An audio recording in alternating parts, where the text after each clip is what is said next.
Bismillah walhamdulillah wassalatu wassalamu ala sayyidina Rasulillah wa ala alihi wa sahbihi wa mawalah. La hawla wa la quwwata illa billah, amma ba'd. Saudara-saudara kaum muslimin rahimakumullah.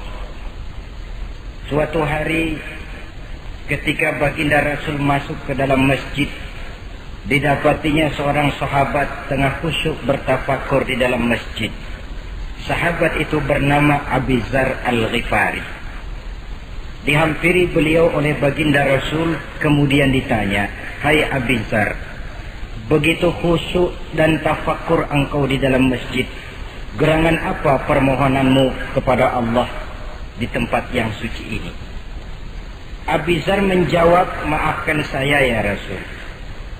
Saya dari tadi di masjid di sini ini bukan berdoa, lalu wirid juga tidak, iktikaf ya setengah iktikaf. Habis kenapa kamu di sini?" "Saya menghindar orang ya Rasul." "Menghindar orang kenapa?" "Terlalu banyak datang orang ke rumah saya nagih utang. Saya jadi bingung mau pergi kemana. Akhirnya saya pikir tempat yang netral, yang kira-kira orang nggak datang nagih, ya ke masjid di sini. Maka saya lalu ngetem di sini. Model ke masjid bukannya wirid, zikir, takut diuber-uber utang."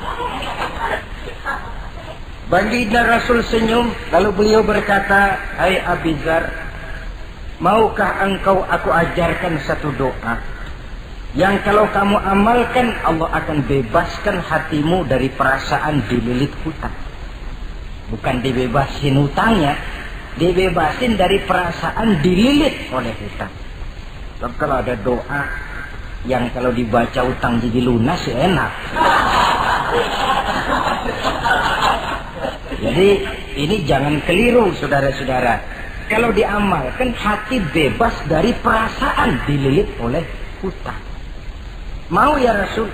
Lalu diajarkanlah doa itu, "Allahumma inni a'udzubika minal hammi wal hazan wa minal ajzi wal kasal wa minal jubni wal bukhl wa min ghalabatid dain wa qahrir rijal." Ma'asyiral muslimin rahimakumullah. Banyak di antara kita yang kalau diajarkan satu doa lalu tidak mengukur diri antara doa itu dengan pribadi kita. Padahal syarat di antara kabulnya doa sejak dari adab berdoa sudah diajarkan. Berdoa itu yang baik, bersih tempatnya, bersih pakaiannya, menghadap ke arah kiblat, menengadahkan kedua belah tangan dengan khusyuk dan tawadhu, dengan serius dan penuh keyakinan bahwa doa akan dikabulkan oleh Allah. Sebab Allah dalam hadis qudsi menyatakan, "Ana inda zanni abdi bi."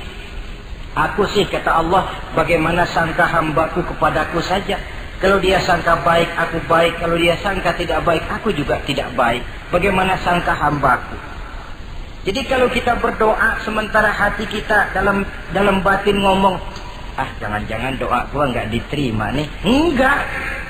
Kenapa? Hatinya sudah begitu. Innallaha la yaqbalu du'aan min qalbin ghafilin lahin. Allah tidak akan menerima doa dari hati yang lalai terhadap doa yang dibacanya itu. Nah, di antara yang terpenting menyesuaikan doa dengan keadaan pribadi. Jadi kalau kita kerja gajinya 1 bulan 1.000, ya wajarlah berdoa minta rezeki 1.500. Wajar namanya. Yang 1.000 sudah ada modal kerja kita, yang 500 kita minta doa kepada Allah. Saudara hadirin, begitu juga doa yang diajarkan oleh baginda Nabi kepada Abi Dzar. Ini hakikatnya mengajarkan kita manusia untuk menjauhi penyakit rohani. Doa ini mengajarkan 8 macam penyakit rohani yang menjadi dinding antara kita dengan Allah. Dan penyakit rohani ini lebih bahaya daripada penyakit jasmani. Kenapa? Penyakit rohani tidak menyebabkan orang masuk neraka. Nah, maaf, penyakit jasmani tidak menyebabkan orang masuk neraka. Yang menyebabkan orang masuk neraka adalah penyakit rohani. Di akhirat itu nanti tidak ada penduduk neraka ditanya, "Mas, sampean kenapa masuk neraka?" "Anu Pak, saya di dunia dulu korengan."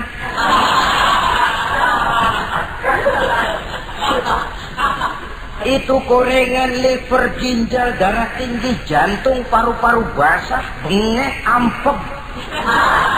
Penyakit-penyakit jasmani itu tidak menyebabkan orang masuk neraka. Yang menyebabkan orang masuk neraka penyakit rohani. Apa namanya? Sombong, hasud, dengki, ujub, ria, merasa diri lebih hebat dari yang lain, tidak ikhlas.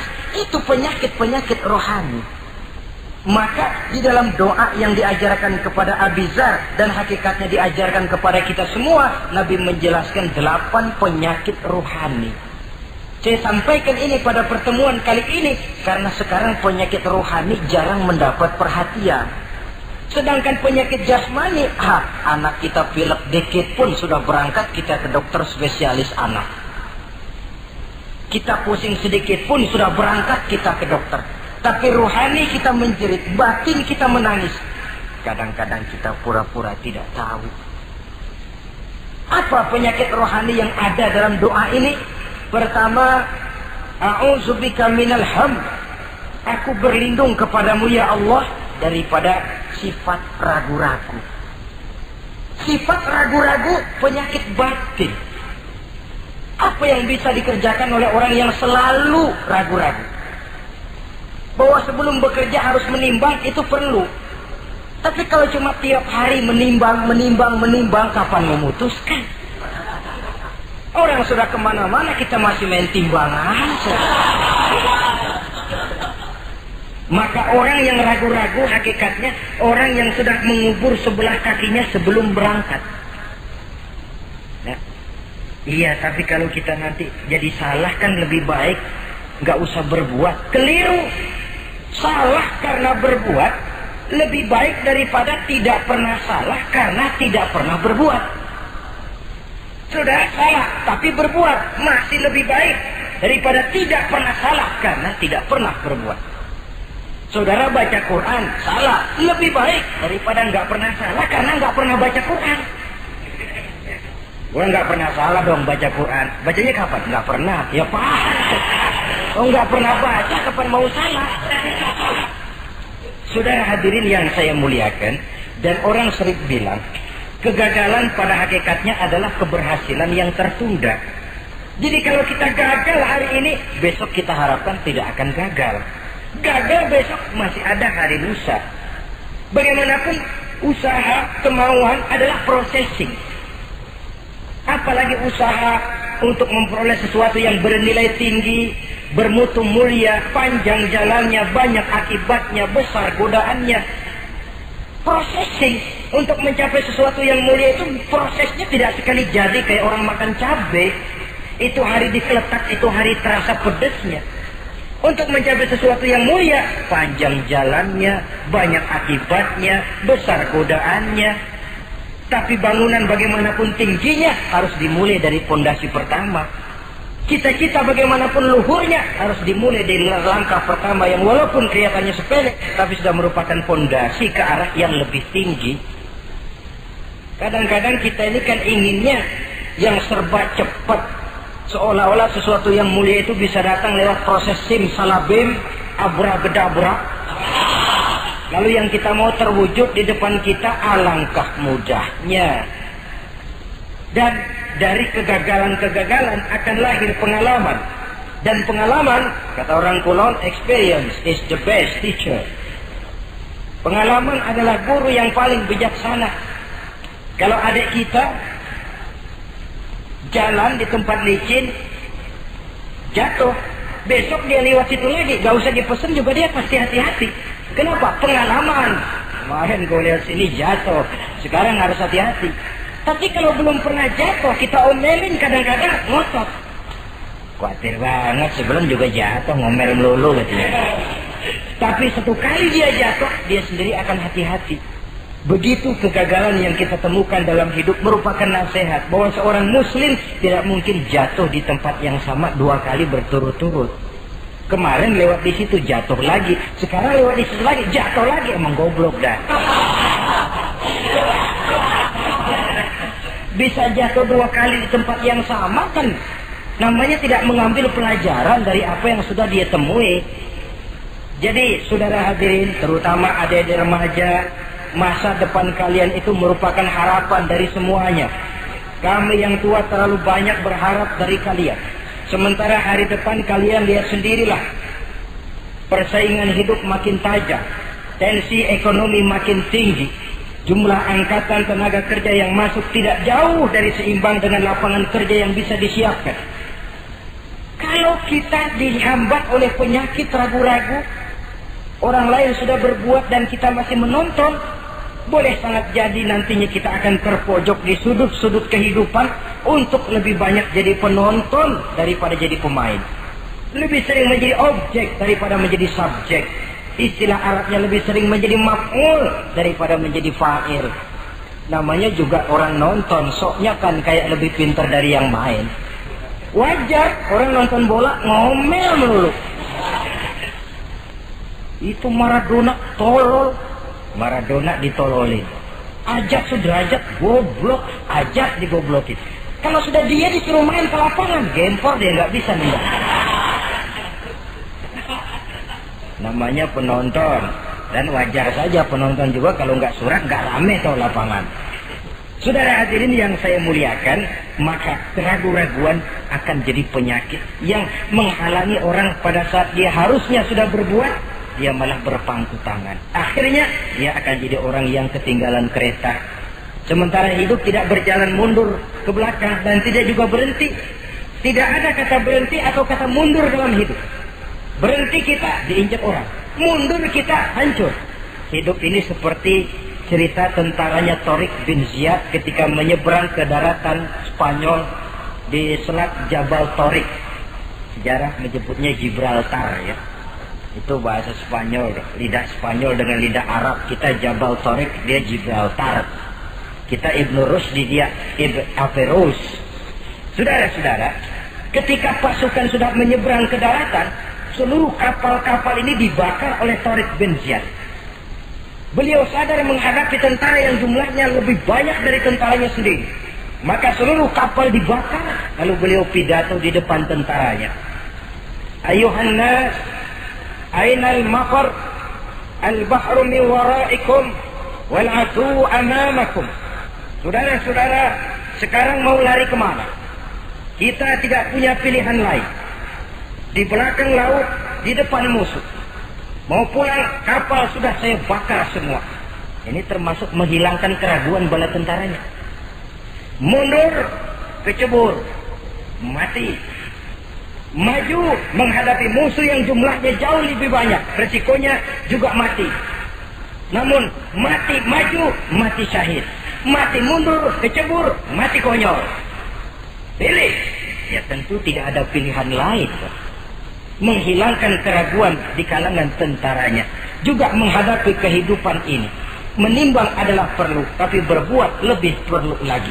Jangan takut salah, karena salah berbuat lebih baik daripada tidak pernah salah, karena tidak pernah berbuat. Kesalahan pada akhirnya akan mendidik kita untuk tidak salah lagi pada masa-masa yang akan datang. Ini penyakit pertama. Penyakit yang kedua, al-hazan. Penyakit duka cita. Manusia itu ehoknya terlalu besar. Kalau dia kehilangan sesuatu yang dia tidak senangi, atau menemukan sesuatu yang tidak dia harapkan, dia bersedih. Kesedihan itu timbul sebenarnya karena effortnya. Bapaknya meninggal, dia sedih. Sebenarnya kesedihannya bukan karena matinya bapaknya, tapi kesedihannya karena dia tidak punya orang tua lagi. Dianya itu yang dia tangisi, akunya. Perkara bapaknya mati sih, memang semua yang hidup mesti mati. Tapi dia nggak punya bapak, itu yang lebih dia sedih. Akunya ini. Ehoknya manusia itu. Seorang perempuan yang ditinggal mati oleh suaminya, dia menangis. Bukan karena suaminya yang mati, tapi karena dirinya tidak bersuami. Dirinya yang lebih banyak dia tangisi. Ehonya itu yang lebih banyak bicara.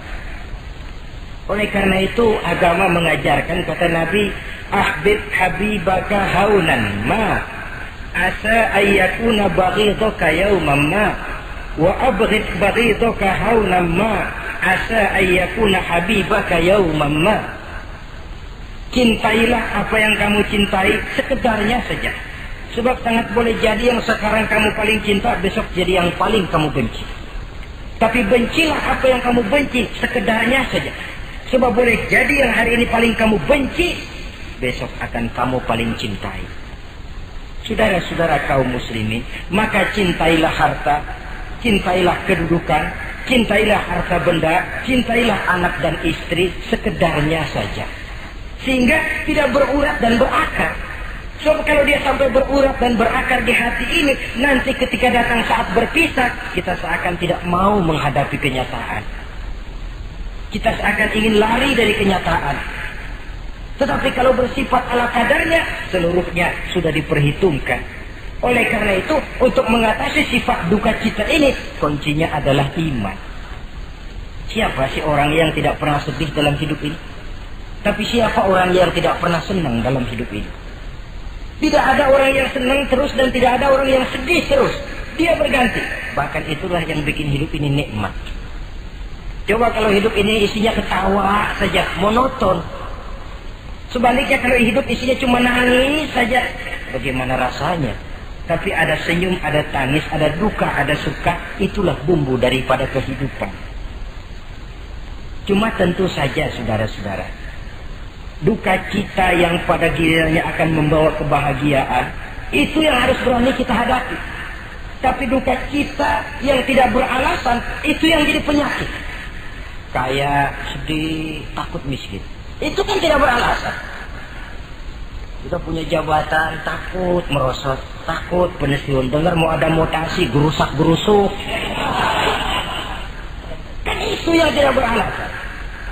Duka cita semacam itu tidak beralasan. Karena tidak sadar bahwa pada awalnya itu pun tidak dia miliki. Kalau duka cita itu akan membawa kebahagiaan, tidak perlu kita takuti. Satu contoh. Kalau di depan saudara saya sodorkan 2 gelas, yang satu isinya jamu, yang satu sirup. Kira-kira saudara minum jamu apa sirup? Jamu apa sirup? Orang yang berpikir panjang saya yakin pasti minum jamu. Pahit memang, getir memang waktu minum. Tapi besok badan sehat, tenaga kuat, gairah kerja ada, semangat hidup tumbuh. Ini orang Islam, orang yang berpikir jauh ke depan. Ke depan kemana? Dia tidak cuma mikir dunia. Dia mikir kubur, alam kubur. Dia mikir akhirat, maka dia berani minum jamu. Apa jamu itu? Puasa, jamu. Pahit. Emang enak banget, bos. Setengah mati. Sembahyang, jamu. Pahit. Sedekah, jamu. Pahit. Sekarang. Tapi besok kita pulang ke alam kubur. Ya Allah, nikmat alam kubur. Untung kemarin waktu di dunia minum jamu. Waktu di dunia sembahyang, kuburan terasa nikmat. Waktu di dunia sedekah, kuburan dipakein AC. Padahal cuma goceng sedekahnya. Adapun orang yang di luar Islam, dia berpikir pendek. Yang dia lihat cuma yang di depan hidungnya saja. Dia nggak mikirin alam kubur, dia nggak mikir akhirat. Yang dia pikirin cuma dunia aja. Kenapa gue mesti minum jamu pahit? Sirup nih, manis. Dia minum sirup. Manis memang waktu minum. Tapi besok bibir mancung, bengkak, sirawan, sariawan itu. Saudara-saudara, sholat, sirup, tidak sholat, sirup, manis.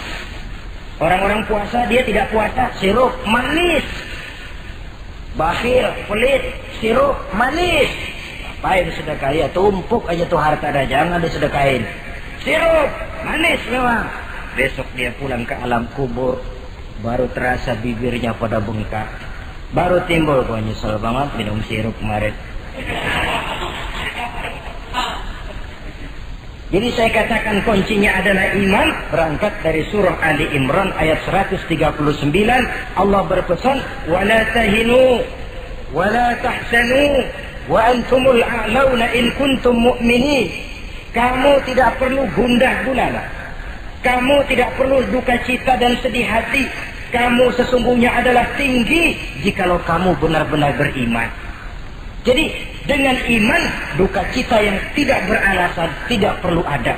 Karena sifat duka cita yang tidak beralasan merupakan penyakit rohani yang menjadi penghambat agar orang tidak memperoleh kemajuan apapun dalam kehidupannya.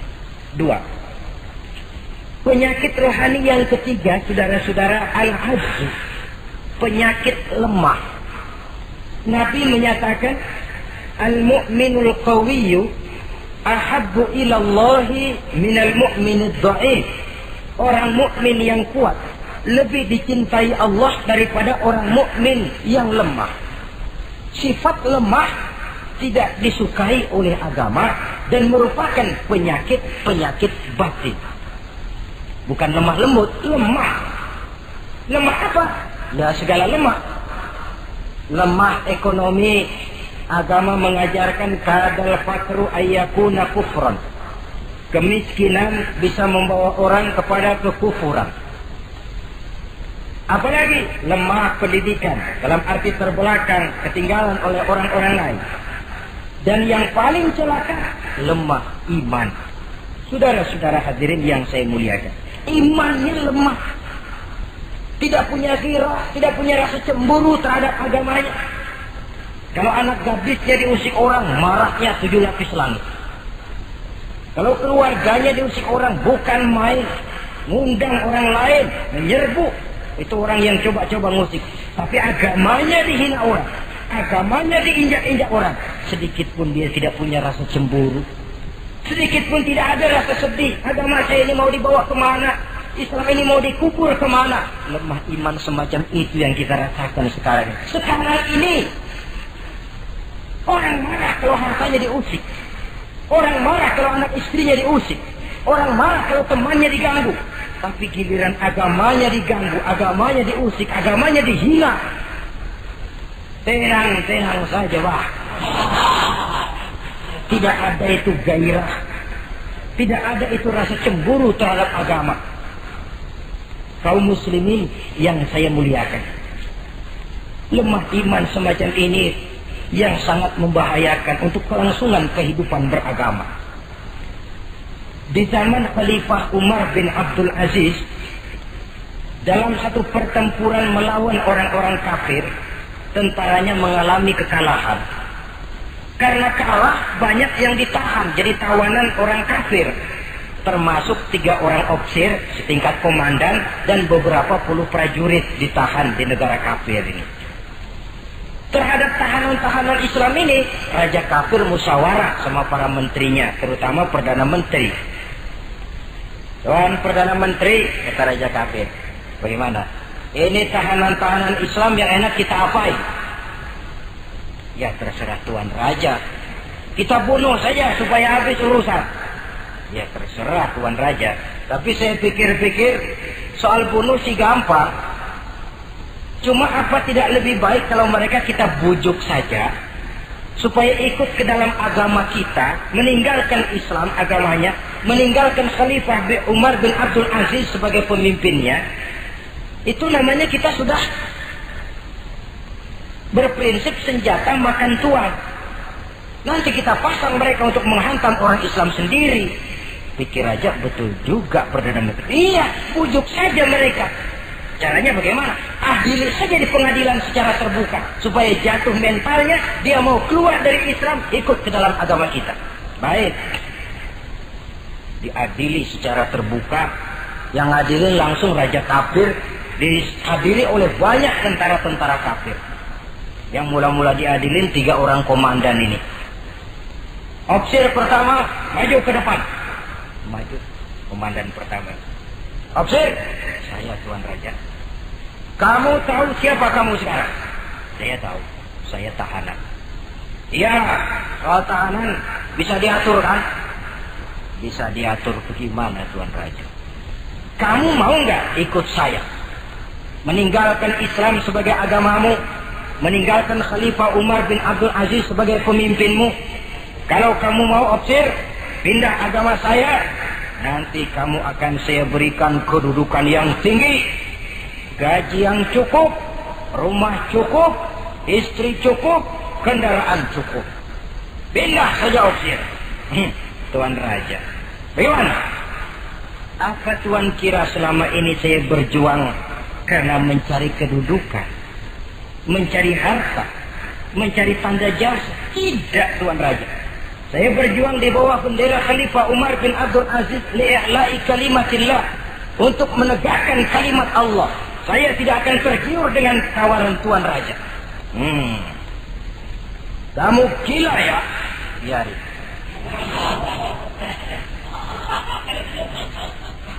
Kamu berani dari kemarin. Opsir, kalau kamu tetap dengan pendirian kamu, kamu akan saya bunuh. Silakan Tuan Raja. Lebih baik nyawa terpisah dari badan, asal iman jangan berpisah dari hati. Gila ini. Biarin. Bunuh. Datang Al-Qujur, dipancung kepalanya, putus lehernya dengan badannya pisah. Jatuh kepala itu ngegelinting ke bawah, muter kepala itu kayak orang tua sambil ngaji baca Quran. Tinggal kepalanya saja, bisa dengan badan masih sempat ngaji. Sampai Raja kafir bingung, minggir, ini ada kepala ngaji. Ayatnya yang dia baca, ya ayyatuhan nafsul mutmainnah, irji'i ila rabbiki radiyatan mardiyah. Wahai jiwa yang tenang, kembalilah kamu menghadap Allah dengan ridha dan diridhoi. Engkau gugur sebagai syahid, tidak tergiur oleh bujukan harta, tahta dan kedudukan. Niatmu ikhlas karena Allah, kembalilah menghadap Allah dengan ridha dan diridhoi. Wadkhuli fi ibadi wadkhuli jannati, masuklah ke dalam golongan hamba-hambaku, masuklah ke dalam surgaku. Di penghujung ayat, matanya tertutup dengan rapat, bibirnya senyum menghadap Allah, gugur sebagai syahid. Raja kafir geleng kepala, dasar santri gila, sudah mau mati masih ngaji. Opsir yang kedua, komandan kedua yang jadi tahanan ini, kata Raja, opsir kedua, saya Tuan Raja, kamu sudah lihat temanmu opsir pertama tadi? Sudah Tuan Raja. Mati kan? Mati. Kamu mau mati? Atau mau ikut saya keluar dari agamamu Islam dengan pangkat cukup, gaji cukup, rumah cukup? Bagaimana? Sudah Tuan Raja. Sudah apa? Sudah, jangan banyak omong.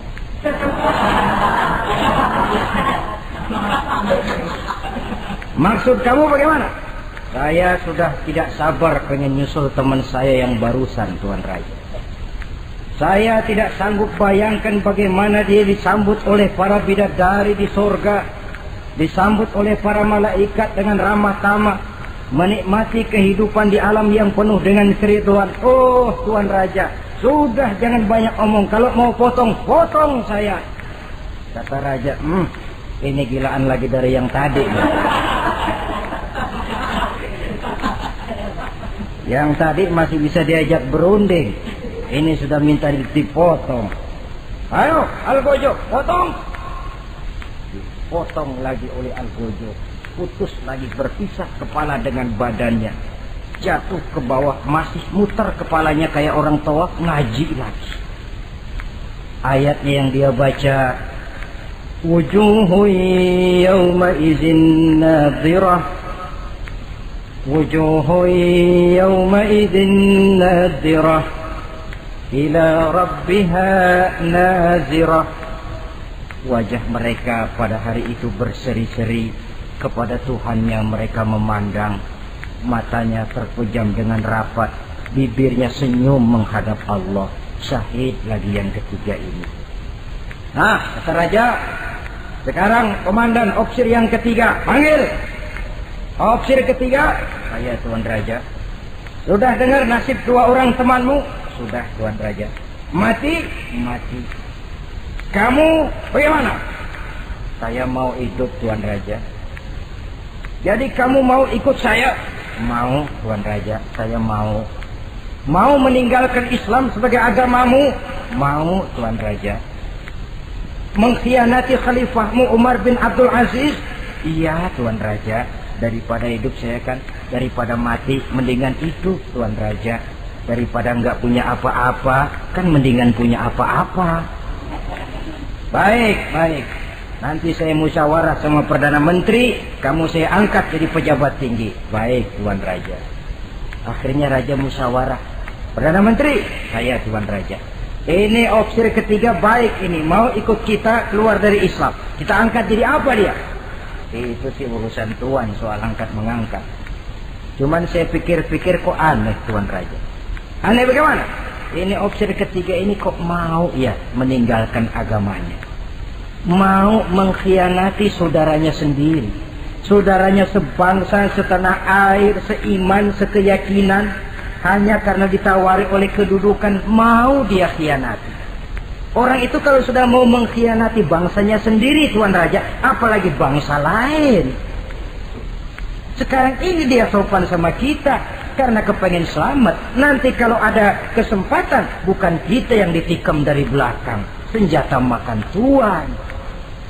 Jadi menurut kamu bagaimana Perdana Menteri? Menurut saya opsir ketiga ini komandan bejat. Masa orang bejat jadi pejabat, rusak rakyat. Malah orang dua yang mati itu orang bagus. Punya prinsip, punya pendirian. Nyawa taruhannya iman tidak goyah. Itu malah kalau bisa yang dua itu dihidupin lagi. Orang punya pendirian. Dia hidupin bagaimana udah kadang mati. Tidak bisa. Jadi yang ketiga ini gimana? Kalau menurut saya yang ketiga ini bunuh saja Tuan Raja. Ngapain miara orang bahaya? Bunuh saja. Bunuh. Iya nak, kalau begitu bunuh saja. Betul juga kamu. Bidang dibuka kembali. Opsir ketiga, gimana Tuan Raja? Saya diangkat jadi apa? Kamu nggak diangkat. Nggak diangkat bagaimana? Kamu opsir bejat. Kok bejat? Iya. Agamamu saja kamu mau tinggalkan. Saudaramu sebangsa setanah air mau kamu khianati. Apalagi kami yang orang lain bangsa dengan kamu. Kalau ada kesempatan kami akan kamu tikam dari belakang. Jadi saya gimana? Kamu dibunuh. Bunuh. Tuan Raja. Bunuh. Iyalah, bunuh. Tapi saya mau Islam lagi ah. Tadinya saya mau keluar dari Islam, saya pikir dapat kedudukan tinggi. Kalau dibunuh juga, iyalah bunuh. Tapi saya tak Islam lagi. Terserah mau Islam mau tidak, pokoknya bunuh. Iya, saya mau Islam lagi. Cepat. Iya. Kalau mengucap 2 kalimat syahadat mau Islam lagi, macet lidah. Ayo cepat. Iya Pak. Asyhadu Enggak bisa mengucap syahadat. Ayo cepat. Iya Pak. Asyhadu Enggak bisa. Sampai goloknya Al-Qudu keburu sampai ke lehernya. Putus leher itu, pisah kepala dengan badan. Jatuh kepalanya ke bawah. Dia bekas orang Islam, masih bisa ngaji. Ngaji juga, cuman ayat yang dibacanya lain sama yang dibaca 2 temannya tadi. Ayat yang dia baca begini. Afaman haqqat alaihi kalimatul azab, afa anta tunkizu man finnar. Orang yang sudah memang akan mendapat vonis azab di neraka, bisakah kamu menyelamatkan mereka dari azab yang sangat pedih? Bertahun-tahun dia berjuang untuk Islam di bawah kepemimpinan Umar bin Abdul Aziz dengan niat li'la'i kalimatillah. Tapi di akhir perjuangannya dia tergoda oleh harta dan kedudukan. Dia keluar dari Islam dan dikala itu ajal datang merenggut nyawa, dia mendapat su'ul khatimah, matinya ke dalam neraka. Na'udzubillah min dzalik. Ini termasuk lemah iman, saudara-saudara. Dan itu penyakit yang bahaya. Biar lemah ekonomi, biar lemah pendidikan, kalau iman kuat, insya Allah masih ketolong. Tapi biar ekonomi kuat, pendidikan kuat, iman lemah, malah yang kuat tadi akan menghancurkan nilai iman yang lemah itu tadi. Disinilah mabda'nya, berlindung kita kepada Allah dari lemah hati, lemah iman, lemah akidah. Baik, penyakit rohani yang ketiga, wa a'udzubika minal kasal. Aku berlindung kepadamu ya Allah daripada sifat penyakit malas. Malas adalah penyakit batin. Santai perlu, refreshing perlu. Tapi kalau tiap hari santai, apakah kita akan jadi generasi santai? Dan persoalan apa yang bisa kita selesaikan dengan posisi santai? An-Nisa ayat 95 menegaskan, La yastabil qa'iduna minal mu'minina ghaira ulid darari wal mujahiduna fi sabilillah. Orang-orang yang berjuang di jalan Allah tidak sama nasibnya dengan orang yang duduk saja gelenggam, delohom, ayam-ayam tanpa ada unsur darurat, yang hanya menunggu keajaiban yang turun dari langit, menghitung bintang bertebaran di atas cakrawala. Tidak akan sama orang yang berjuang di jalan Allah dengan yang duduk delohom, ayam-ayam, gelenggam, menikmati apa yang ada tanpa berpikir meningkatkannya ke arah yang lebih baik. Ma'asyiral muslimin rahimakumullah. Malas berusaha, malas beribadah adalah penyakit rohani yang ditiupkan oleh iblis ke dalam diri sanubari kita. Makin tinggi nilai iman, makin berat bisikan kemalasan itu. Namun kalau kita bentengi dengan bahwa malas kita hari ini akan membawa penyesalan bukan besok, bukan lusa, bukan minggu depan, bukan pula bulan depan, tapi barangkali tahun depan, 5-10 tahun yang akan datang, untuk masa depan yang lebih depan di alam kubur, di alam akhirat. Akibat penyesalan di dunia akan terasa di sana nantinya. Allah telah memberikan hidup. Dalam hidup kita diberikan energi, daya dan kekuatan. Manfaatkan daya dan kekuatan itu untuk berusaha dan bekerja. Allah tidak suka kepada orang yang bermalas, berpangku-bangku tangan, menunggu keajaiban dari langit sambil berleha-leha. Allah suka kepada orang yang bekerja keras, karena seluruh rasul bekerja keras, seluruh para nabi bekerja keras. Saudara-saudara, hanya istana yang ditegakkan dalam khayalan saja yang bisa dijangkau dengan bermalas dan bersantai-santai. Tapi istana dalam wujud kenyataan hanya bisa dicapai dengan kerja keras dan semangat menghadapi kehidupan. Yang kelima, wa a'udzubika minal jubn. Kami berlindung kepadamu ya Allah daripada sifat takut. Saudara-saudara, setiap orang terlahir membawa fitrah. Fitrah itu juga bisa berupa sifat. Tiap orang punya sifat takut, tiap orang punya sifat berani. Lingkungan, pendidikan, pergaulan menumbuhkan mana yang lebih subur. Kalau takutnya lebih subur, dia akan jadi penakut.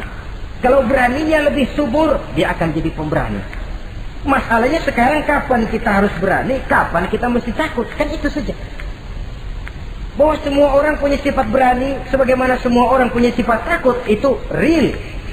Tapi kapan kita harus berani, kapan kita harus takut? Agaknya surah An-Nisa ayat 77 cukup menjadi sindiran. Falamma kutiba alaihimul qitalu iza fariqum minhum yakhshawna an-nasa ka khasyatillahi aw asaddu khasyah.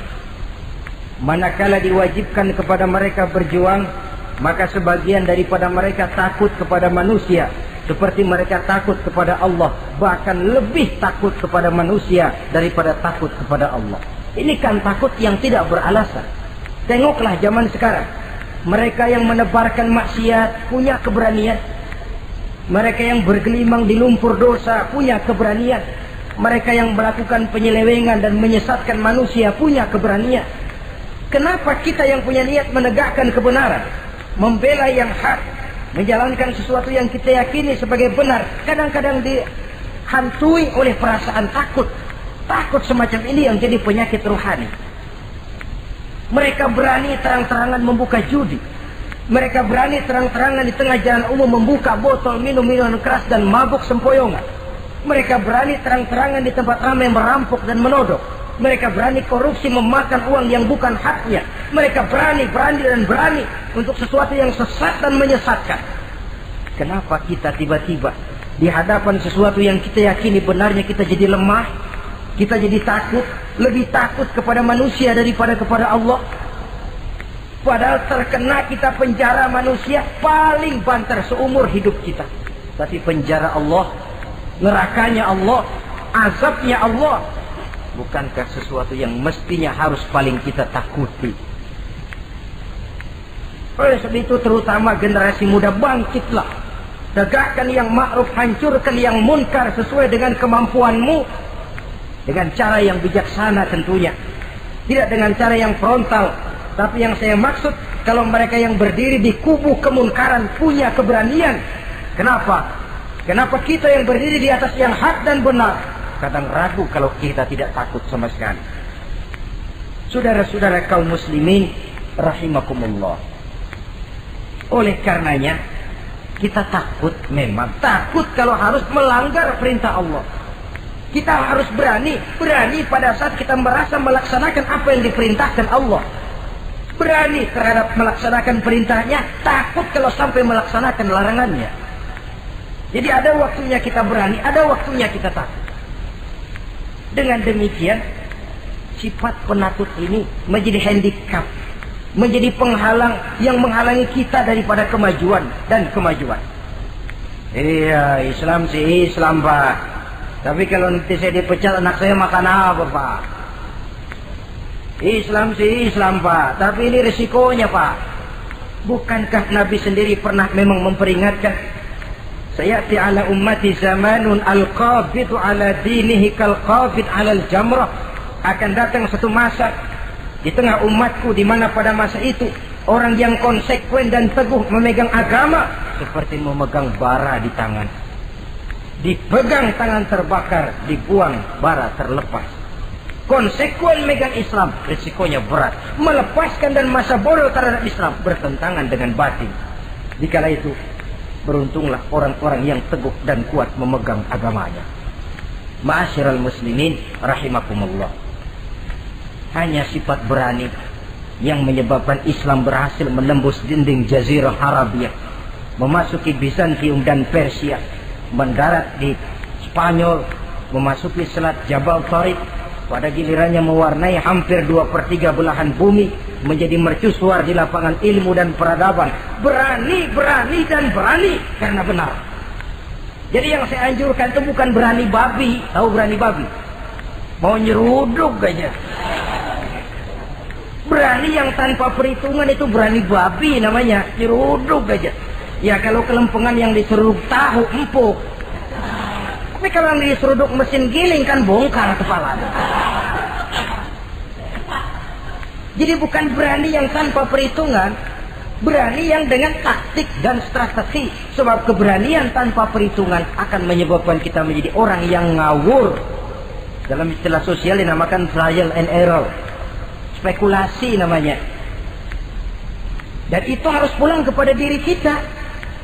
Keberanian tidak bisa dipompakan, keberanian tidak bisa dicangkokkan, harus bermuara dari kita. Contoh saja, ketika Nabi dan Abu Bakar di Gua Sur, Quraisy kafir yang ngejar sampai di situ, kalau mereka nengok ke bawah, Nabi akan kelihatan. Abu Bakar sedikit grogi, Nabi tampil dengan mantap, la takhaf wa la tahzan ya Abu Bakar, innallaha ma'ana. Abu Bakar, kamu tidak usah takut, kamu tidak usah khawatir, Allah bersama kita. Keberanian timbul karena yakin ini jalan Allah, yakin Allah pasti akan bela. Keberanian itu nggak bisa dicangkokin, nggak bisa cuma teriak, saudara-saudara jangan takut, Allah bersama kita, mulutnya. Tapi kalau hatinya juga perang, apa iya, itu sudah tertaruh di kaki sendiri. Jadi memang harus ada variasinya. Ibarat pepatah, tukang joget yang baik ngerti irama gendang. Kalau kita terlalu keras, gampang dipatahin orang. Kalau kita terlalu lemah, diinjek terus. Mestinya tahu kapan mesti keras, tahu kapan mesti lemah lembut. Saudara hadirin yang saya muliakan, baiklah ya, itu penyakit yang kelima. Penyakit yang keenam, wa a'udzubika minal bukhl. Kami berlindung kepadamu ya Allah daripada sifat bukhl, pelit bin kikir alias medit. Ini penyakit rohani. Kenapa sih orang bisa kikir? Karena dia tidak sadar. Pokoknya duit saya ya keringat saya. Dia tidak sadar bahwa itu amanah. Dia tidak sadar bahwa dia kadang-kadang diberikan kehormatan oleh Allah untuk menjadi keran yang menyampaikan rezeki kepada orang lain. Rezeki dia cuma lewat tangan saya. Orang bakti nggak punya pikiran begitu. Yang ada yang di kantong saya, keringat saya, sama orang lain kagak ada urusan. Kalau dia sadar rezeki saya cuma lewat tangan, rezeki dia cuma lewat tangan saya. Dia berfungsi sebagai keran, rasa bakhil itu tidak perlu ada. Yang kedua, orang bisa bakhil karena jama'a mala wa addada. Suka ngumpul-ngumpulin harta lalu ngitung-ngitung. Ngitung. Orang kalau terlalu ngitung kan yang ada kurang melulu. Kebangetan ngitung melulu. Aduh, 10.000. Kalau 15.000 aja enak aturnya. Dapat 15.000, tanggung dikit lagi. Kalau 20 aja cukup dah nih. Yang nggak pernah cukup sesungguhnya. Jama'a malan wa addada. Kalau sudah kesila, dia akan sampai kepada yahsabu anna malahu akhlada. Dia akan menyangka bahwa harta itulah yang bisa mengekalkan dia. Ya, mengekalkan kebahagiaannya, ya mengekalkan keluarganya, ya mengekalkan umurnya, ya mengekalkan kehidupannya sampai kepada tahapan keliru. Kalau sudah begitu, berat pisah sama harta. Duitnya 100.000, hilang 1.000. Yang hilang doang tuh yang dia pikirin. Yang masih ada yang 99.000 dia nggak ingat. Waduh, mati gua. Ngapa? Duit 1.000 hilang, mati. Mati. Padahal yang ada ketimbang yang hilang masih lebih banyak yang ada. Hilang itu yang 99, yang 1.000 yang dia ingat. Hilang 1.000, mati gua dah. Mati gitu. Ya. Kalau datang orang gantiin, lo jangan sedih dah nih digantiin 1.000, makin kenceng nangisnya. Kenapa nangis? Kenapa bikin nangis? Coba yang tadi nggak hilang jadi 2.000. Ingat yang tadi hilang. Kapan syukurnya kalau sudah jama'a malan wa addada? Prosesnya akan sampai kepada yahsabu anna malahu akhlada. Memang harta itu bisa mengekalkan kita. Kapan? Kalau dia kita belanjakan di jalan Allah. Itu harta yang mengekalkan kebahagiaan. Kita berikan dia kepada yatim piatu. Kita berikan dia memperbaiki jalanan umum. Kita berikan dia membangun puskesmas. Kita berikan dia membangun masjid, pondok-pondok pesantren, memakmurkan majelis-majelis taklim. Itu harta yang mengekalkan kita. Adapun yang kita belikan, ya belikan pakaian pangkatnya toko. Bagus benar sekarang. 4-5 tahun yang akan datang lari ke dapur, bukan dibersihin, ngebersihin. Makanan yang paling enaknya waktu di tenggorokan. Sudah masuk ke dalam perut, sudah gak ada bedanya singkong dan sate. Malah besok pagi keluar bauan sate daripada singkong. Bedanya makanan cuma di kerongkongan saja. Saudara hadirin yang saya muliakan, jadi kalau sadarlah kita bahwa karunia yang datang itu memang amanah Allah, kenapa harus bakhil? Bahwa rezeki orang harus lewat tangan kita, kenapa harus mengelak? Tidak ada orang jatuh miskin karena dia dermawan. Tidak ada orang jadi susah karena banyak menolong orang. Karena mungkin keberkahannya yang penting itu.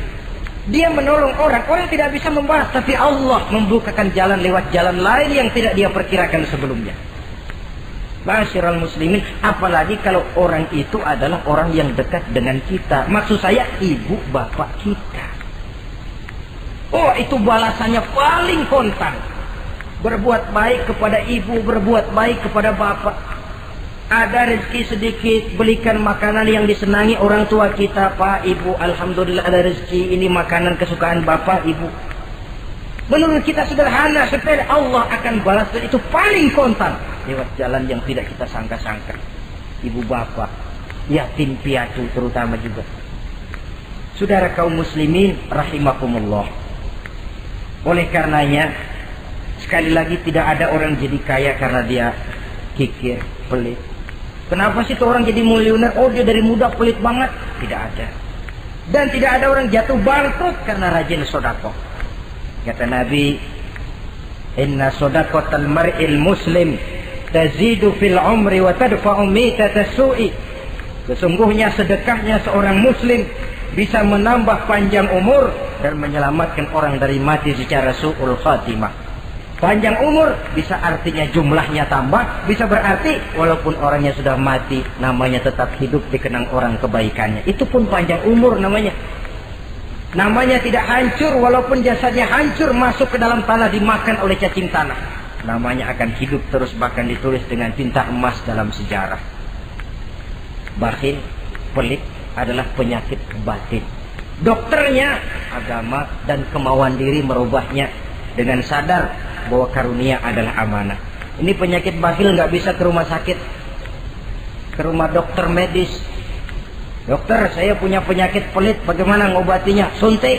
Tidak bisa. Suntiknya adalah agama, saudara-saudara. Yang ketujuh, wa min ghalabatid dain, inti doa. Saya berlindung kepadamu ya Allah, jangan sampai ada perasaan dililit utang. Bahwa kita hidup tutup lubang, gali lubang itu biasa. Tapi kalau gali terus nggak pernah nutup, ini mau kejeblos namanya. Ngutang lalu nggak bayar-bayar, namanya gali lubang, nggak pernah nutupin. Bahkan Nabi pesan, alaikum biddain fa innahu hammun billail wa dani'un bin nahar. Kalau bisa kamu nggak usah ngutang. Kenapa? Utang itu siangnya bikin kita takut ketemu orang, malamnya bikin kita susah tidur. Coba dah kalau nggak bisa ngutang, ngutang berabe, malam nggak bisa tidur, siang takut ketemu orang. Jangan kepergok nih, belum ada duit buat bayar. Di jalan ke sono, takut ketemu. Jalan kemari, takut ketemu. Akhirnya nggak kemana-mana, ngumprak di rumah. Tetapi adat hidup, saudara-saudara, apalagi kita yang ekonomi menengah ke bawah, biasa adat hidup itu tutup lubang gali lubang, saling menerima, saling memberi. Tapi yang diajarkan oleh agama, oke, gali lubang silakan, asal bisa nutupin. Kalau tiap hari gali lubang dulu, kan kejeblos akhirnya. Oleh karena itu, apalagi hutang ini menyangkut hukukul adami, hak manusiawi. Itu di akhirat nanti ya, taubatnya lebih sulit. Kalau saudara dosa kepada Allah, taubatnya cuma 3 syaratnya. Nyesel, berjanji tidak akan ngulangi, meninggalkan perbuatan jahat. Tapi kalau menyangkut hak manusia, syarat taubatnya 4. Saudara mencuri sendal, syarat taubatnya nyesel, berjanji tidak akan mengulangi lagi, meninggalkan perbuatan mencuri, lalu yang keempat, sendal orang pulangin. Atau minta maaf dan minta ridho dari yang bersangkutan. Sebab ini menyangkut hukukul adami, hak manusiawi. Nggak bisa saudara nyolong sendal, taubat langsung kepada Allah, taubat Tuhan, nggak lagi-lagi nyolong sendal. Tapi sendal orang dibekap terus, ya belum. Nah, termasuk masalah hutang ini. Ma'asyiral muslimin rahimakumullah. Jadi silahkan gali lubang, asal ada kemungkinan untuk nutup. Dan pada saat kesempatan untuk nutup datang, tutup dulu supaya besok bila bisa gali lagi. Dan kita kadang-kadang kalau ngutang, begitu datang rezeki aja giliran mau bayar, rasanya kan berat. Masih ada keperluan lain. Datang yang lagi, anu aja dah bang, tar. Datang lagi, sok. Datang lagi, tar. Datang lagi, sok. Kalau tar sok saja, nembak terus, ya kapan-kapan mau kita bisa tutup itu lubang. Ma'asyiral muslimin rahimakumullah. Yang terakhir, penyakit batin, waqah rijal. Kami berlindung kepada-Mu ya Allah, jangan sampai kami hidup di bawah bayang-bayang orang lain. Jangan sampai kami hidup di bawah pengaruh orang lain, hidup disetir orang lain. Badan merdeka tapi jiwa budak. Badan merdeka tapi mental budak. Kita hidup jadi robot. Kemana saja yang nyetel arahkan, ke situ kita berangkat. Hidup tanpa prinsip. Qahri rijal. Hidup jadi bayang-bayang bagi orang lain. Alangkah tidak nikmatnya. Kehilangan kepribadian, tidak punya sikap mandiri. Itu pun penyakit rohani. Karena pada akhirnya nilai kita ditentukan oleh kepribadian kita. Kebesaran tidak bisa dengan nyempeng kepada orang lain. Kekayaan tidak bisa dengan mengakui leluhur. Pribadi kita, sepanjang kita masih hidup di bawah bayang-bayang orang lain, sepanjang itu kita tidak akan pernah punya kepribadian. Dan bila kita tidak punya kepribadian, maka orang tidak akan pernah mencatat kita dalam kehidupan ini. Nah, inilah pertemuan kita yang singkat. Mudah-mudahan ada manfaatnya. Terima kasih dan mohon maaf. Wassalamualaikum warahmatullahi wabarakatuh.